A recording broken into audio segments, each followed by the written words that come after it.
Hello and happy holidays from the channel, and I just want to say first and foremost a huge shout out to my boy Tekking. You see, Matt has shouted out this channel on a few of his videos in the past, and it always felt a little bit weird giving him a shout out because it's like, what am I going to say? You guys should go check out Tekking. He's an amazing content creator, because you know that. You obviously already know that. But nonetheless, Tekking is an amazing guy, so when he hit me up to ask if I would like to contribute a video for the St. Jude charity stream that he did a few days ago, I of course agreed immediately. And when I was watching the stream, he actually managed to raise over $12,000 for St. Jude, and I think I saw a tweet that said that that number was actually raised to $13,000. So that's just amazing. I'm very glad to have been a part of that at all. But the video that I contributed is actually going to be the one that I want to share with you guys today. It's a nice light video, nothing crazy, but it'll hopefully give you something to laugh at during the holiday season, because it's not lost on me as a 90s kid. Christmas and the holidays does not feel like how it used to, how it's supposed to. And whether that's because we lost loved ones or maybe life's just whooping us right now, I don't know. I just want you to know that you're not alone, and I really hope that you can find something to laugh at today. Speaking of something to laugh at, something hilarious happened. You see, I decided to try to record this video last night, but the problem was I had just gotten back from a Christmas party, so I was feeling the Christmas spirit, if you know what I'm saying.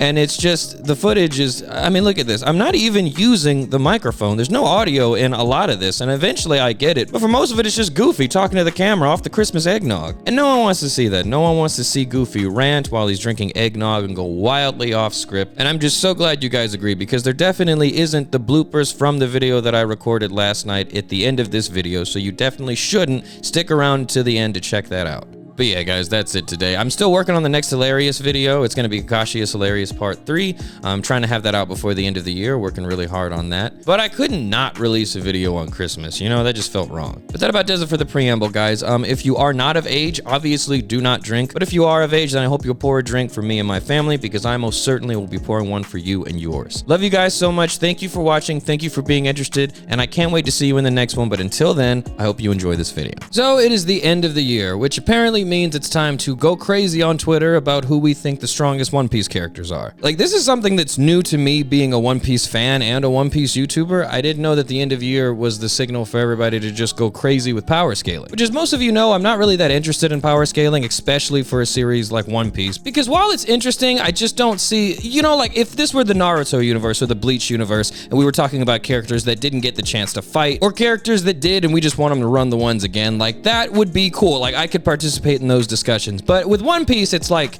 what are we going to talk about, man? Whether or not I think Super Saiyan Bugs Bunny could beat stoned Adam Sandler in a fight, I refuse to believe that Oda is writing One Piece with any of that in mind. Quite frankly, I think he's more interested in the comedy of One Piece and the overall narrative. So that's what I'm here to talk about, okay? We're going to go through our Straw Hats, our beloved crew members, and instead of ranking them based on their strength, we're going to be judging them on their comedic chops, and we're going to find out which one of these lunatics is the most hilarious. So this is what we're going to do. There's 10 Straw Hats, so obviously we're going to rank them 1 through 10. 1 being the most hilarious and 10 being the, you know, they're all funny, obviously. I just want to get that out of the way right now. Every last one of the Straw Hats, to me, could do their own stand-up special, and I would watch the entire thing. But at the same time, it just cannot be denied. Some of them are just way funnier than the others, and that's what we're going to decide here today. But with that being said, Jinbei has to be the number 10 spot here. It's just he's too bound by reason. Like, I feel like if me and Jinbei went out drinking, it would be fine. Nothing would happen. Like, if anything, I would be the lunatic. Like, I would be the liability. He would have to do things to make sure that I was okay, and he'd do it because he's Jinbei. He's awesome. To date, the funniest gag I think I've seen of Jinbei would have to be when they're in Onigashima. When Luffy went ahead to go try to stop Kid, and that's when Zoro went after him, and Jinbei watched the whole thing happen, and he went to go tell the crewmates, like, oh, this happened. Don't worry, because Zoro went after him. Like, that was just hilarious. Like, Jinbei didn't think he had to go out there and stop Luffy, the captain of the ship, from going off on his own, because, you know, he's the captain. He can do what he wants. And he didn't think to stop Zoro from going after him, because that's the first mate, so even if there is an issue,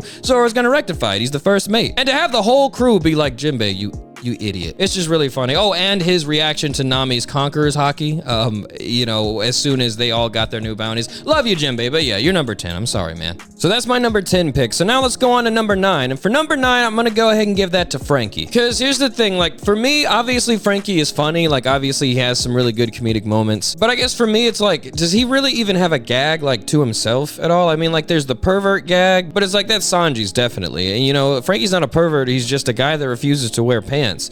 And if you think about it, Nami's already that person on the crew, so... But I do have to say, one of the funniest moments in One Piece for me is that time in Fishman Island when that guy is on the Sunny and Luffy approaches the ship like, who is that on the Sunny? And Frankie tells him exactly who it is, but Luffy mishears, or he wasn't listening at all, but he repeats it back to Frankie. Oh, I get it. So that's a shipman coding Frankie's brother. And Frankie just looks at him for like 10 whole seconds, and then he's like, you know what? Yep. Sure, you got it. I just love the idea that Frankie knows how stupid Luffy is, and he understands that in this situation, just don't even, like, whatever. Yeah, sure, whatever, dude. And then another funny moment is in Dressrosa when Frankie's telling Luffy, like, listen, I know you gotta participate in the tournament.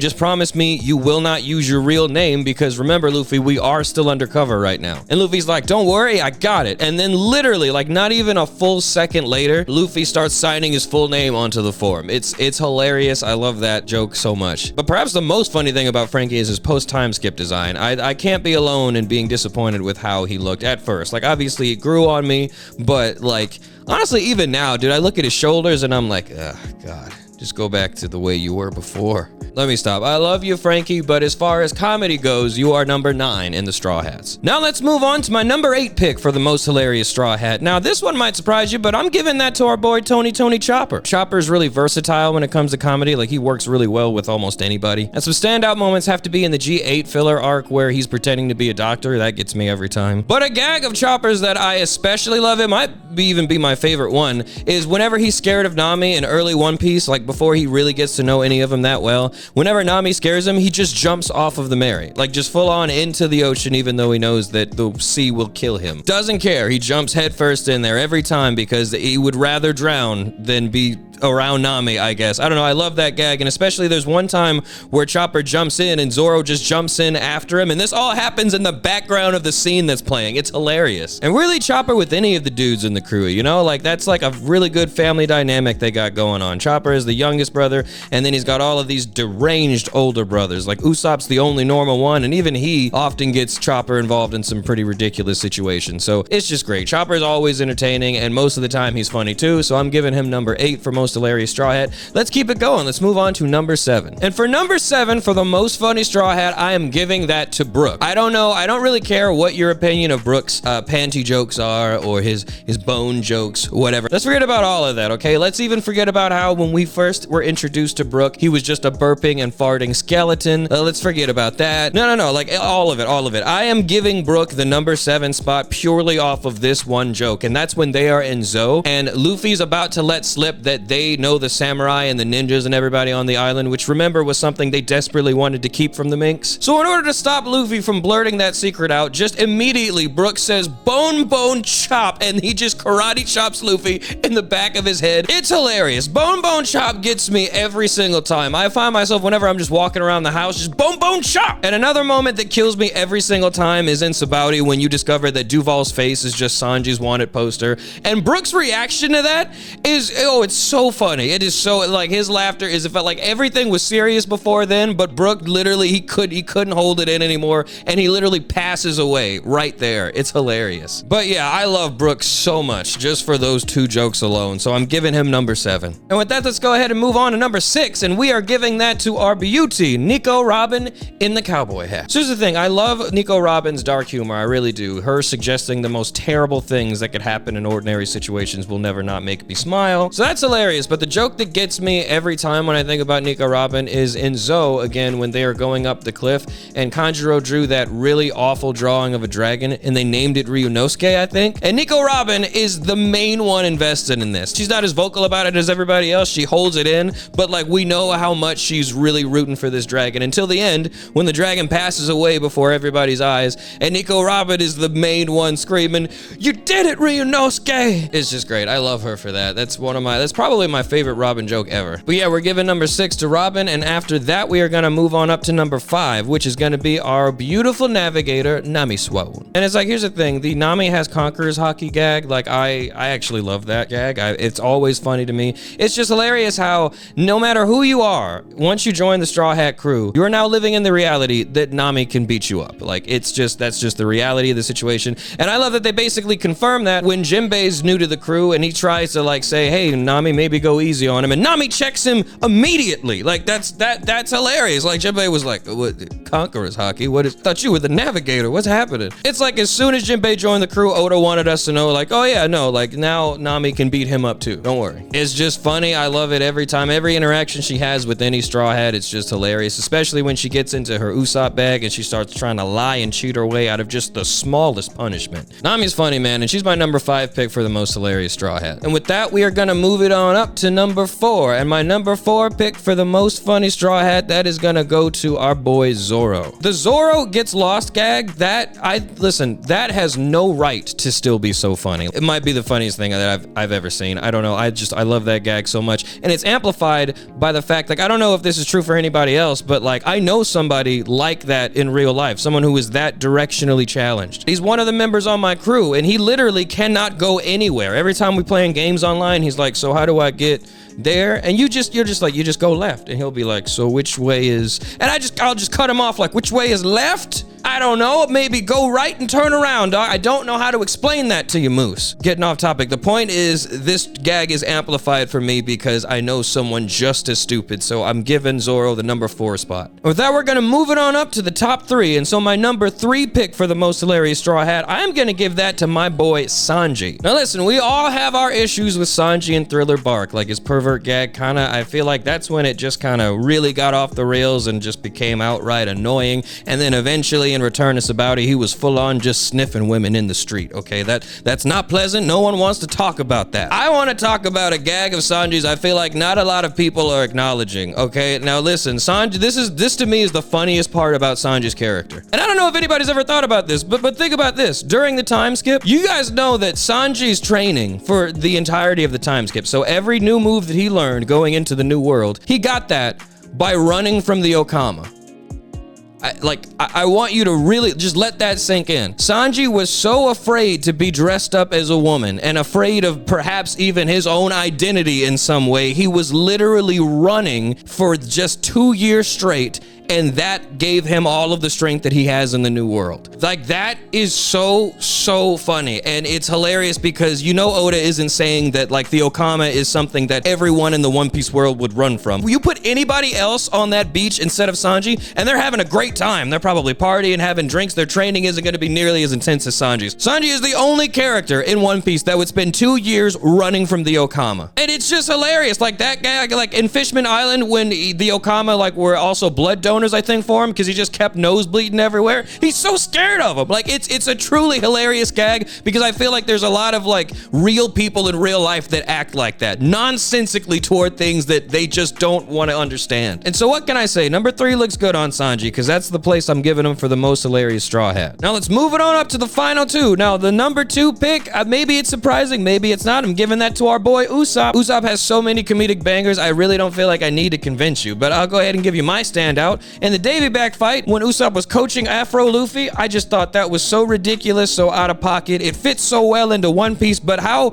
well both of them just played that gag. Like, they were both just so into it. And then, of course, in the G8 filler arc, Condoriano, that entire ridiculous situation, watching Usopp be the only normal person that's infiltrating this army base, it's hilarious. Like, he carries so much comedically, and he's really, honestly, in a lot of ways, the comedic glue that holds the Straw Hats together sometimes. Like, he can participate in so many comedic groups and stand alone, like just him by himself. He's always funny that way too. Like, he's really strong, but he's not as strong comedically as our number 1 spot, which you might have guessed. I'm giving that to our boy, Captain Crackhead. Luffy might be the funniest character I have ever seen. Like, I struggle to find real people in the real world that are funnier than Luffy. And the best part about Luffy's comedy is sometimes he really is trying to be funny and he's just trying to goof around. Other times, he's just genuinely so insane the things that he's doing is funny because who would even think of the ridiculousness that he does? Whether it's waiting on the sea train for an entire plan to be explained just so he can gum rocket himself right into Eni's lobby. Whether it's trapping a Yonko's commander in a mirror dimension so you can engage in an 11-hour fight with him. He tried to assassinate Big Mom and shouted his full name, address, and social security number. He destroyed an island that was already both on fire and frozen. And I still can't get over how he jumped Kaido on his roof for like 200 episodes. Like, do you guys know how long we were on Kaido's roof the whole time? That lunatic is just throwing hands, letting himself get beat up so we can learn new things.